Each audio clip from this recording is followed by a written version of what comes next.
Cleetus McFarland was not expected to make it this far in NASCAR. He is not a legacy name, he did not advance through traditional karting circuits, and he has no family history in stock car racing.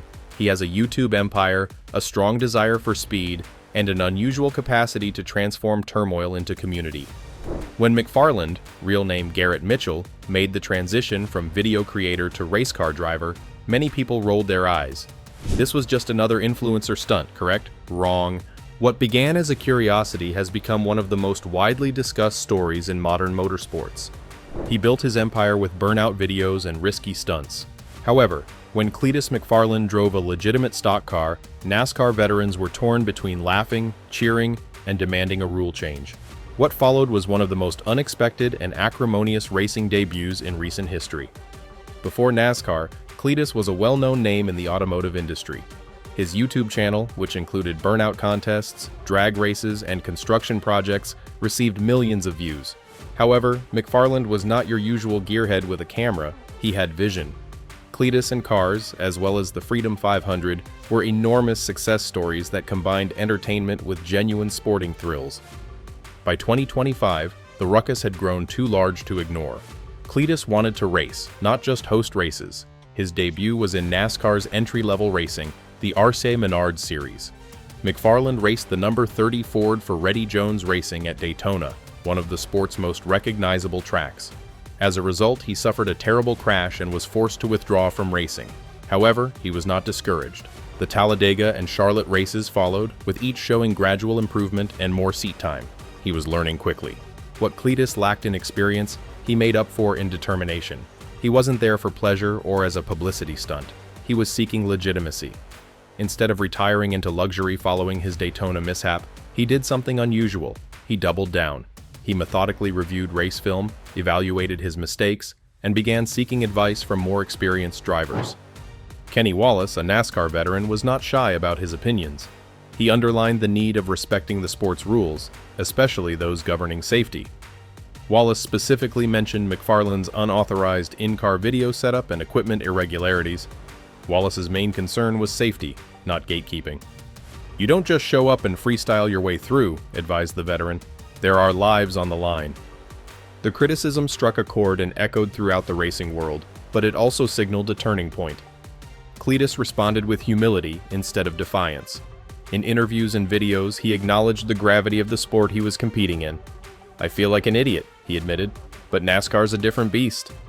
Not everybody was critical. "I think I ran every single possible line through 3 and 4. I saw that, and I think I just killed the front right on the car trying to keep up with those dudes. And then those last 15, when they were passing me, there was literally nothing I could do. I was fighting for my life in there. I could not catch them. It's like driving on wet grass, man. Dude, and it's like getting your freaking wing flipped when they come out on your outside." Following the Charlotte race, former Cup Series driver Greg Biffle come forward to offer Cleetus advice. Biffle, known for his analytical driving style, meticulously examined McFarland's performance and offered suggestions on everything from track positioning to pit communication. It was a passing of the baton moment, with a seasoned pro guiding a complete rookie. Kevin Harvick, another NASCAR celebrity, invited Cleetus to his show. Their conversation was candid and revealing. Harvick did not sugarcoat the challenges of get into NASCAR, but he appreciated Cleetus's effort. "This isn't something you master overnight," Harvick said, "but I see the work you're putting in, and that matters." The NASCAR community was divided in their opinions. Supporters saw Cleetus as an opportunity for a younger, digitally native audience to learn about stock car racing. "He's bringing new eyes, new energy," fans claimed. Critics, however, raised reasonable concerns. Was it safe to allow influencers to engage in a sport where a single mistake might be disastrous? Were teams taking risks for clout rather than competition? The questions involved not only McFarland, but also what his presence meant. Was this the beginning of a new era in motorsports, with social media and traditional racing finally merging, or a risky precedent in which entertainment outweighed expertise? To his credit, McFarland did not ignore the criticism.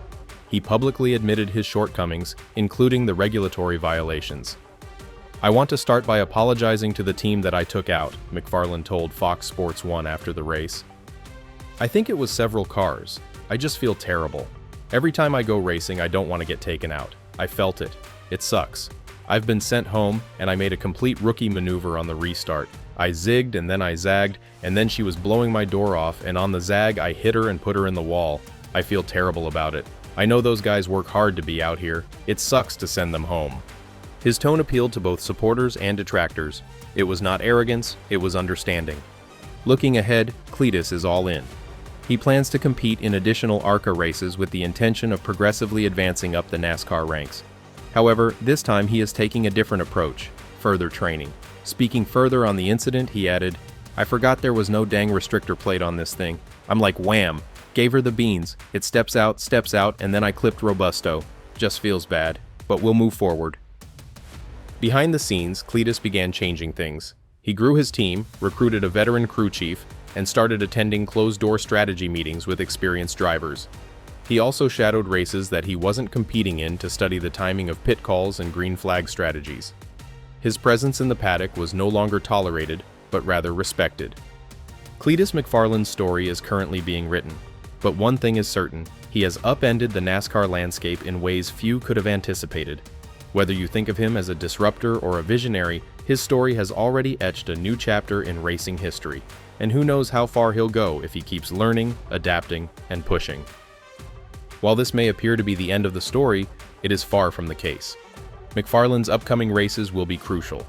Will he prove that he belongs, or will he confirm the detractors' fears? Regardless, both fans and insiders are keeping a close eye on developments. McFarland's preparation efforts have improved since his participation on the Harvick podcast.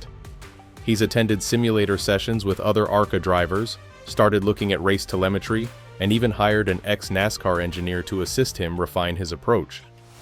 These are hardly the actions of a casual participant. They are the possibilities for someone serious about making a legitimate presence in the sport. And the ramifications are beginning to emerge.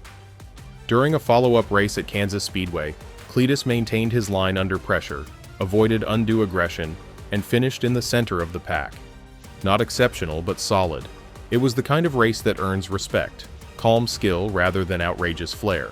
But NASCAR is much more than just driving. It's about the garage's politics, media coverage, and sponsorship relationships.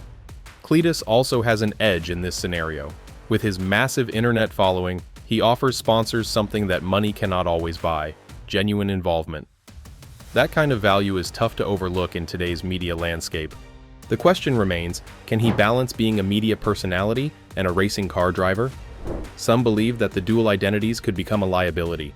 Others say it is just what NASCAR needs: a link between its long-standing fan base and a new generation hungry for digital-first storytelling. One thing is certain: the next time Cleetus gets into a stock vehicle, it will be more than simply an influencer stunt. It will be the next stage in what may be one of NASCAR's most unusual and perhaps transformative stories in recent years. And just maybe, Cleetus McFarland will go from a YouTuber who tried NASCAR to a racer who transformed the way new drivers entered the sport. Cleetus McFarland's race career is no longer a spectacle. It's become a testing ground for him, NASCAR, and a sport at a crossroads.